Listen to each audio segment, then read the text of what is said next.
Sir हमारा protest आज आपको पता है सर, गालबन 20 साल से हम इस डिपार्टमेंट में एज डेली वेजर काम करते आए और हम इस दलदल में फंसे हुए हैं और हमारी आवाज़ सरकार के उन बहरे कानों तक नहीं पहुंची।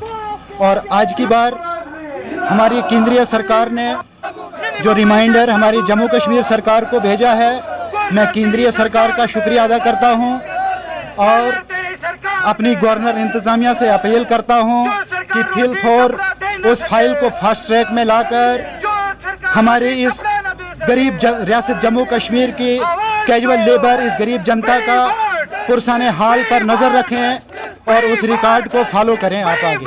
उसके बाद सर आपको पता है कि हमारे लैंड ओनर साहब ने, लैंड ओनर साथी जितने भी हैं, उन्होंने गवर्नमेंट को 1.25 कनाल ज़मीन प्रोवाइड की है और लैंड प्रोवाइड की है और एक आदमी भी प्रोवाइड वो काम कर रहा है। वो स्टाफ छोड़ता है, पानी बंद करता है, पानी की समस्या को ख़त्म करता है और उसको इस सरकार ने गालबन 1 साल से उनकी तनख्वाह जो है बंद पड़ी है।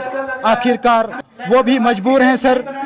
वो मैं आपके चैनल के माध्यम से सरकार के उन बहरे कानों तक आवाज़ पहुंचाना चाहता हूं। एक साइड से ज़मीन भी एक आदमी भी प्रोवाइड किया हुआ है, उसके बावजूद भी उस आदमी को ये किस किस्म घर है। मैं इसमें काम करता हूँ, डेली वेजर हूँ और मैं 1999 का डेली वेजर हूँ। तब से हम काम कर रहे हैं, लड़ाई लड़ रहे हैं। अभी तक हमने बहुत लड़ाई लड़ी, लेकिन आज कुछ सुनने में आ रहा है कि कुछ रिमाइंडर आ रहे हैं दिल्ली सरकार से। और मैं आपका भी शुक्रिया अदा करता हूं, मीडिया वालों का, जो हमारी आवाज़ को आगे पहुंचाएं। अगर नहीं होता तो हम ना रुकेंगे और ना हम थकेंगे।